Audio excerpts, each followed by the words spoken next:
자, 우리 수행평가 중에 이제 지금 수행평가 하고 있는 건 거 아시죠? 저번에 우리 도서관 갔잖아요. 어제 도서관 갔잖아요. 그래서 이제 우리 수행평가가 시작되었고, 지워도 되죠?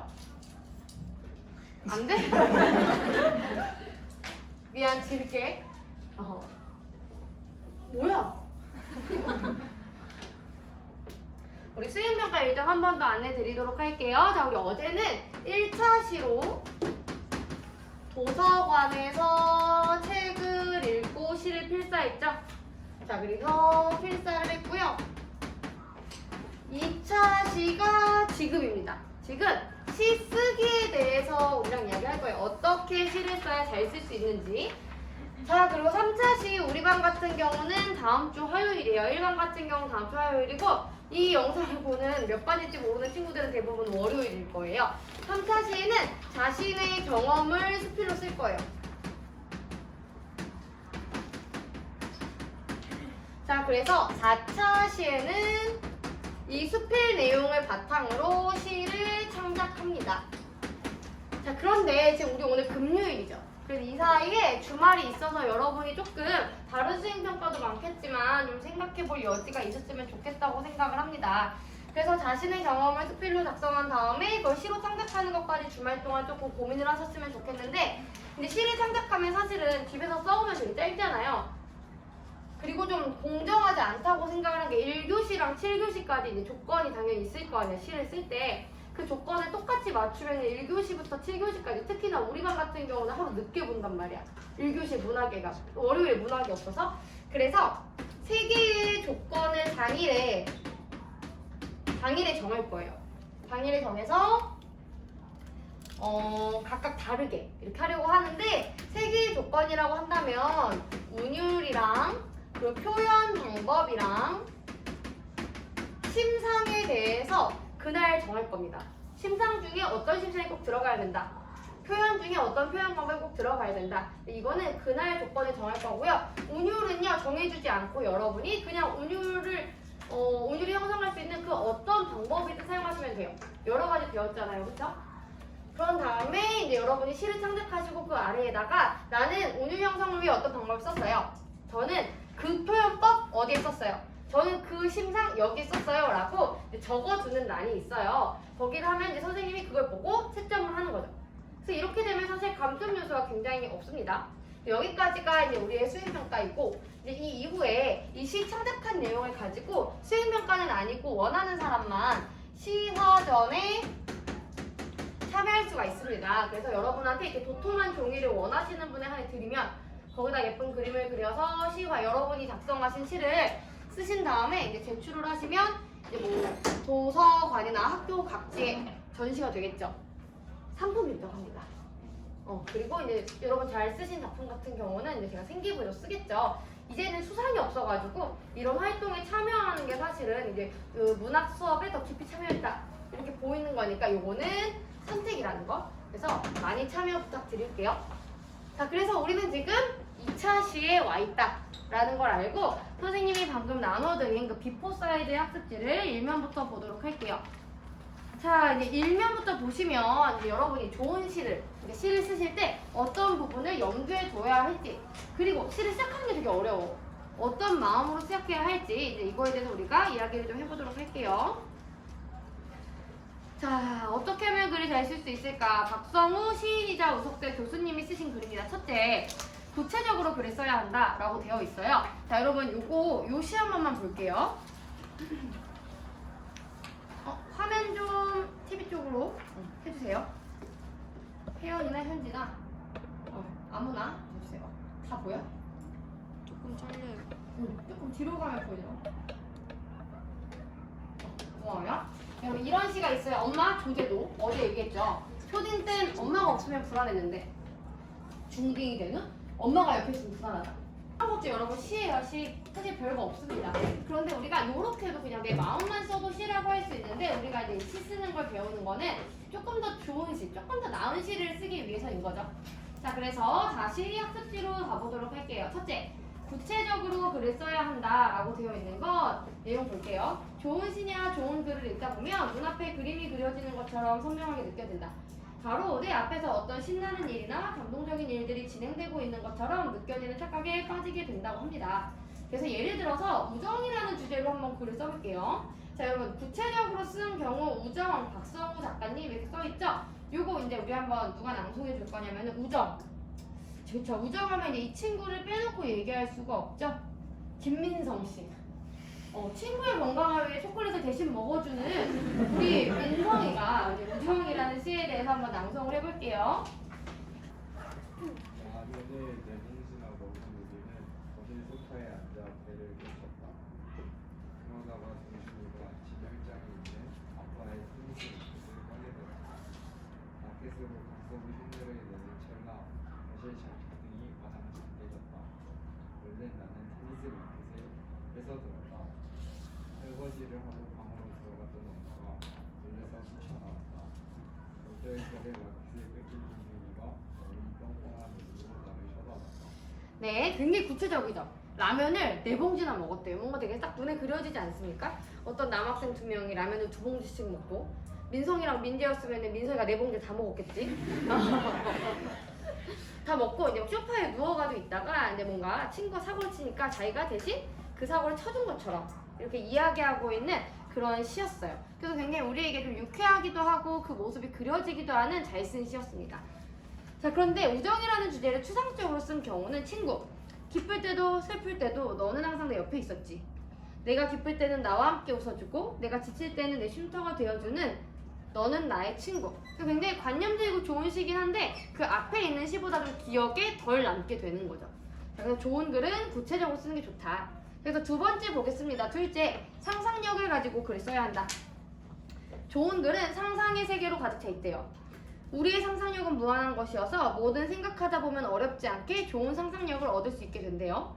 그렇다면 이 상상력은 도대체 무엇인가? 상상력은 쉽게 말해 내 머릿속에서 자유롭게 떠오르는 발랄하고도 진지한 생각이다. 특히 시인들은 그런 상상력이 많은 사람들이다 라고 이야기하고 있어요. 자, 복효근 작가가 있는데요. 그 밑에 보시면 탑 이야기가 되어 있는데 그 전에 우리 요 시부터 한번 보도록 할게요. 시아야 TV로 화면 틀어주세요. TV로. 네. 네. 시 제목, 우리 다 아는 내용이죠. 짝사랑입니다. 짝사랑. 알지? 사랑해봤잖아요, 다들. 짝사랑의 각도, 복효근 시인입니다. 오늘도 야자 시간. 펼쳐놓은 수학책은 눈에 들어오지도 않아. 네 35도 옆모습을 그리고 있었어. 허공에 네 콧날이 그리는 각도도 35도. 수학책을 보다가 수학책에서 이렇게 각도 얘기가 있었을 수 있잖아요. 그래가지고 자기 옆자리에 자기가 좋아하는 친구를 봤더니 친구의 옆모습만 봤더니 콧날이 35도라는 거야. 그래서 허공에 네 콧날이 그리는 각도도 35도. 35억 명 속에 섞여 있대도 네 옆모습 보면 찾을 수 있을 것 같아. 왜? 너무 많이 봐서 네 정면을 본다면 너무 눈부셔서 바라볼 수 없는 태양이거나 불타는 꽃이라 할 거야. 너무 아름다워서일 수도 있지만 너무 부끄러워서일 수도 있다고 생각이 들어요. 오랫동안 정면을 대한 적도 없어. 오래 바라볼 수 없었어. 눈에 멀어버릴까봐, 심장이 멎어버릴까봐. 아니, 보지 않아도 돼. 보지 않아도 보여. 보지 않아도 보인다는 게 얼만큼 내가 상상하고 봤으면 그죠? 옆모습만으로도 너의 전부가 내 안으로 들어와. 내 옆모습으로만 기억되는 너. 그 가파른 각도로 우린 비켜가겠지. 자, 그러니까 내가 맨날 옆모습만 보니까 고백도 못하고 내가 정정당당하게 나선 적이 없으니까 우리가 맞물릴 일이 없다는 거예요. 그래서 이렇게 마무리를 합니다. 짝사랑의 각도는 35도. 그러니까 너의 그 코에 내가 맨날 보는 옆모습의 각도겠죠. 그 빗금이 그리는 선 하나가 아프게 떨고 있어. 이렇게 이야기를 합니다. 자, 그래서 자기가 맨날 보는 자기가 좋아하는 학생의 옆모습, 이 콧날에 대를 보면서 이런 상상력을 하는 거예요. 나는 맨날 옆모습만 보니까 그게 너무나도 아프게 느껴지고 그걸 각도로 형상을 한 거죠. 이런 게 여기서 이야기하는 시인의 상상력입니다. 자, 그리고 다시 학습지로 한번 가볼게요. 예를 들어서 복효근 시인은 시장에서 아주머니들이 몇 층이나 쟁반에 밥을 쌓아 머리에 이고 배달하는 모습을 보고 탑을 상상해낸다. 그리고는 그 쟁반에 쌓여있는 밥을 쟁반탑이라 부른다. 다시 말해 우리가 알고 있는 석가탑이나 다보탑처럼 위대한 탑을 밥 배달하는 아주머니를 보고 상상해낸 것이다. 자, 우리 다시 한번 화면 보도록 하겠습니다. 자, 이거는 쟁반탑이라는 시예요. 복효근 시인의 쟁반탑, 복효근. 자, 이거 누구한테 한번 낭송시켜볼까? 탑, 탑, 탑, 탑, 탑, 탑. 이탑편. 네, 태연이가 한번 머리를 긁 적이네요. 잘 안 보여? 네. 앞에 와서 읽으세요.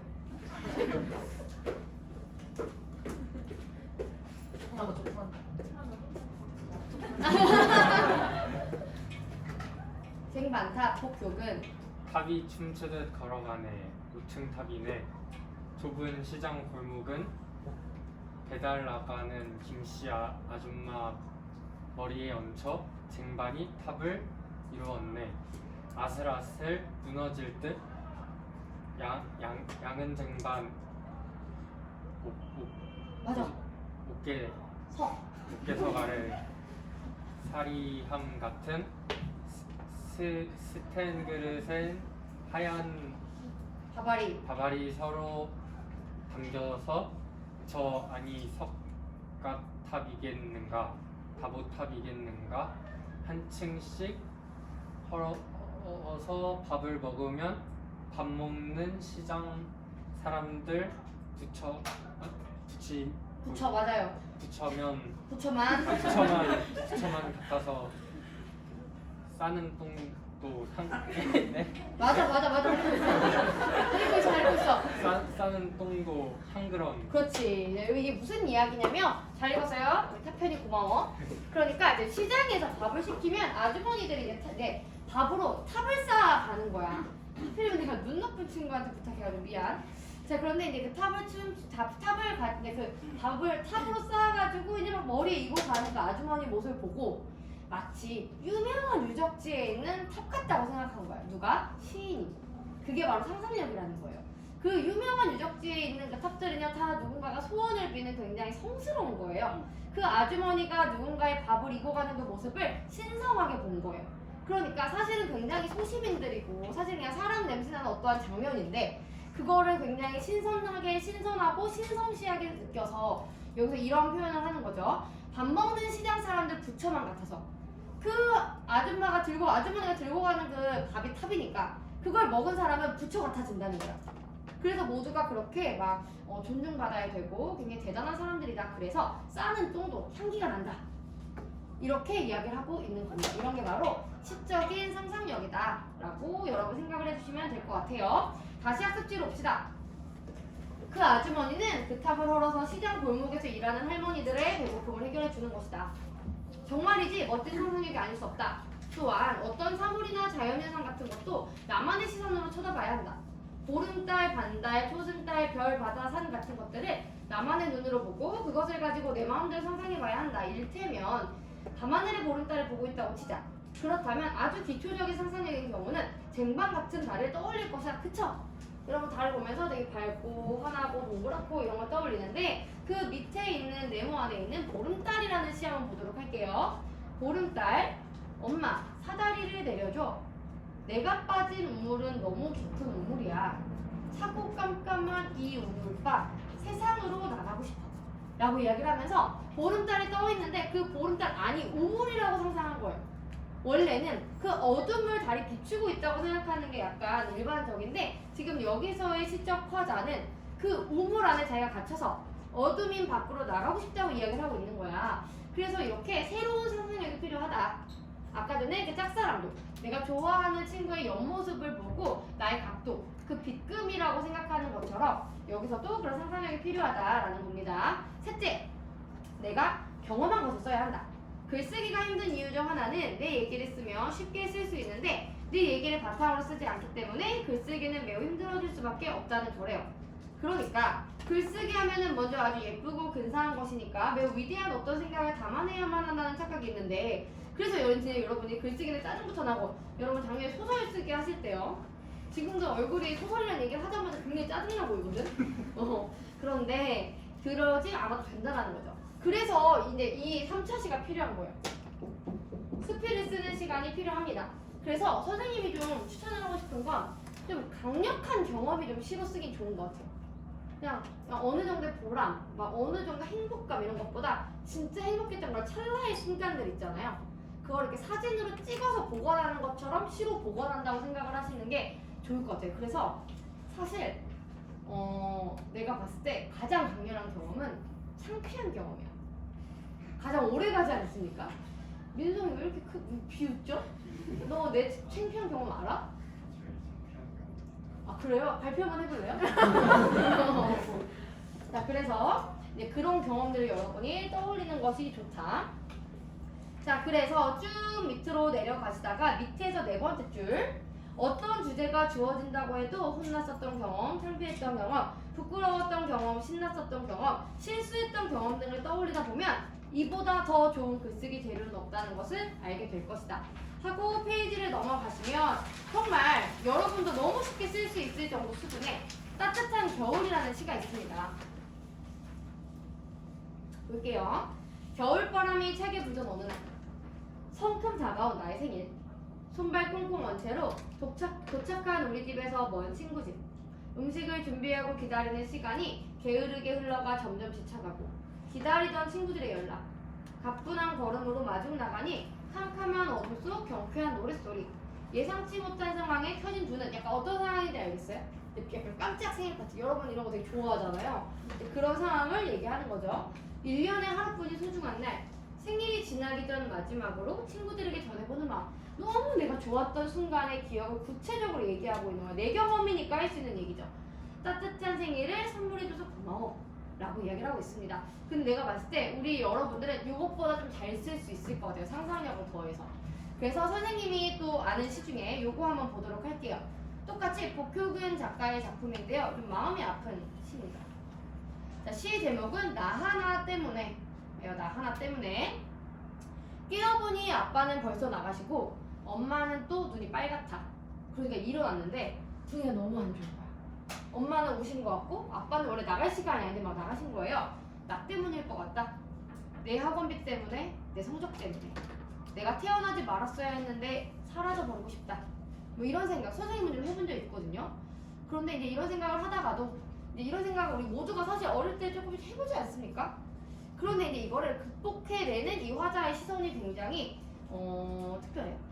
이럴 땐 학교도 친구도 소용없다. 세상엔 나 혼자다. 그래도 학원 끝나면 사라지지 않고 죽어버리지도 않고 나는 집으로 간다. 자, 여기까지는 경험이죠. 내 경험이니까 이렇게 쓸 수 있는 거야. 내가 태어나지 말았어야 했는데 라는 생각을 하지만 그래도 우리는 집으로 돌아가죠. 근데 왜 돌아가냐면 엄마는 가끔 너 하나 보고 산다. 아빠는 너 때문에 산다 하시기 때문이래요. 그러니까 엄마 아빠가 나를 너무 사랑하니까 돌아가는 거야. 근데 마지막에 뭐라고 이야기하냐면 그걸 가지고 나 하나가 우리 가족을 다 살리기 때문이다. 사실은 자기 때문에 엄마 아빠가 싸운 것 같으니까 엄청 죄책감이 드는데 이걸 반대로 생각하면 내가 그 정도의 가치가 있는 자식이니까 내가 엄마 아빠를 살리는 거다라고 의식의 전환을 한 거예요. 이럴 때 우리가 되게 좋은 시다 이런 생각이 드는 거죠. 사실 여러분 웬만한 10대들은 이런 경험 다 있어요. 선생님도 20년 전에 그 수학 과외 막 엄청 비싼 거 했는데 막 내 옆에 있는 애가 이름도 기억나. 오지윤이라는 친구 친한 친구예요. 걔 완전 수포자여가지고 5분 만에 다 찍고 다들 42점인데 나 진짜 막 내 옆에 막 지우개가루 막 이렇게 막 쌓일 정도로 했는데 38점 받은 거예요. 모의고사를. 그래가지고 집에 가서 엄마 아빠한테 얘기했더니 엄마가 너무 기분 나빠하고 막 아빠가 너무 속상해하는 거야. 근데 막 엄청 과외도 비싸고 막 그랬는데 그 당시 내 생각에 그래서 결국은 수포자가 돼서 이 자리에 있지만 결국은 엄마 아빠가 나 하나 보고 살았기 때문에 이렇게 되지 않았나 그런 생각을 하는 거죠. 그래서 우리는 이런 시로 위로가 될 수도 있고 나의 경험을 쓸 수도 있다라는 겁니다. 자 이제 네 번째로 가보도록 할게요. 이제 화면 돌려주세요. 이제 TV 볼 일 없습니다. 넷째, 무엇이든 궁금한 시선으로 사물을 관찰하고 주위에서 일어나는 일을 유심히 바라보아야 한다. 자 여러분 시인이나 작가의 기본은 관찰이에요. 관찰. 지금 아까 전에 방금 우리가 읽은 시 역시도 부모님을 관찰하고 부모님이 나에게 했던 이야기에 대해 성찰하고 되새겨봤기 때문에 그런 시를 쓸 수 있었던 거거든요. 그래서 주위에 있는 것들이나 주위에 있는 친구나 선생님 같은 사람들을 유심히 잘 보기만 해도 좋은 글을 쓸 수가 있대요. 여러분도 가끔 친구들의 어떤 되게 재기발랄한 모습을 이렇게 관찰하면서 뭔가 영감을 얻을 때가 있지 않아요? 막 그림을 그리고 싶어진다거나 아니면 내가 저 얘기 아무도 모르는 데 가서 나도 또 해가지고 웃겨야지 막 이런 생각을 한다거나 그런 것들을 여러분이 마음속에 차곡차곡 넣어두시라는 거죠. 자, 그래서 좋은 시인이나 소설가들의 경우 특히 이러한 것들을 잘 활용한다고 합니다. 나의 경우도 예외는 아니어서 어머니의 말을 메모해 두었다가 쓰기만 해도 시가 되거나 수필이 되는 경우가 종종 있다. 뭐 그렇다고 합니다. 자, 그래서 그 밑에 있는 학생 작품을 보면은 이제 어머니가 평소에 곡선이나 직선에 대해 이제 빗대어서 삶의 자세를 많이 말씀하셨나 봐요. 그래서 선가치라는 이제 학생의 작품을 쓰기도 했다고 합니다. 자, 그래서 이렇게 4가지 방법이 있었어요. 좋은 시를 쓰기 위해서는. 근데 여러분도 이렇게 1, 2, 3단계까지 거쳐서 어떤 경험을 쓸지 다음에 그 4가지 방법, 뭐 구체적인 경험이라든지 나의 경험이라든지 뭐 상상력이라든지 여러 가지를 관찰하는 것 그런 과정을 모두 거쳐서 좋은 시를 써보자. 이제 이런 이야기죠. 자, 맨 밑에 있는 좋은 시를 쓰기 위해 던져보아야 할 질문 한번 보도록 할게요. 요거는 이제 여러분이 수필에서 시로 옮겨갈 때 내 시가 이러한 특징을 가지고 있는지 체크리스트처럼 보시면 좋을 것 같아요. 내용의 알맹이가 뚜렷하게 느껴지나? 주제의식이 있는가? 뭐 이런 거죠. 삶의 모습이 구체적으로 들어있나? 관념적 소재를 관념적으로 쓰진 않았나? 근데 이거는 여러분의 경험이 들어있으면 이제 이런 걱정은 안 해도 되는 거죠. 경험이니까. 관찰이나 명상의 흔적이 있고 새로운 발견이나 깨달음을 보여주는가? 어떤 경험을 통해서 여러분이 느낀 바가 있다면 이건 역시 해결입니다. 자신의 생각, 감상만을 나열하진 않았는가? 여러분 막 그냥 내 감성이죠. 아, 오늘 집에 가야지. 너무 배고픈데 오늘 야자 째야겠다. 이건 시가 될 수 없잖아요. 지금 오늘도 벌써 몇 명의 친구들이 나에게 귓속말로 야자를 째겠다고 했어요. 근데 뭐 4월 1일인데요. 수행평가 때문이겠죠? 그쵸. 힘들겠는데 이것도 있어서 내가 뭐 할 말이 없네. 자, 그리고 이제 제일 중요한 거. 어른 흉내를 내지 않고 학생다운 참신하고 진솔한 표현을 하고 있는가? 이제 여러분에게 시라는 걸 하면 우리 학교 학생들 특히 너무 잘하고 싶어서 되게 멋진 이야기를 하고 싶어 합니다. 그래서 막 그렇다고 여러분이 막 샌프란시스코의 어느 재즈바 금발 미녀의 옆에서 그녀가 말했다? 위스키 한 잔 주세요. 왜 이렇게 시를 쓰면 너무 학생답지 않잖아요? 그러니까 여러분은 여러분 세계, 여러분만 아는 그런 이야기를 해줬으면 좋겠다. 발상이 독특하고 참신한 비유를 사용했는가? 우리 아까 보름달 얘기할 때 얘기했었죠. 일상 언어와 사투리, 토속어 등을 잘 살렸는가? 불필요하거나 애매한 표현이 있는가? 운율을 살릴 만한 부분이 있는가? 연과 행의 구분이 적절한가? 이런 것들을 서로 이제 스스로 질문을 해가면서 좋은 시를 만들 수가 있을 것이다 라는 겁니다. 자, 그래서 그 다음 장 보시면요, 그 어떤 수필이 있고 그 수필을 시로 만든 경험이 있는데 그 수필은 우리 학교에서 올해 다른 학교로 이제 전근 가신 선생님이 쓰신 수필이에요. 근데 그 수필을 어떻게 시로 옮겼는지 여러분이 한번 읽으시면서 아, 나도 이런 식으로 옮기면 되겠다 이렇게 생각해도 되는 아주 좋은 시입니다. 되게 구체적이고 우리에게 어떤 울림도 주고요. 지금부터 읽어주시면 될 것 같아요.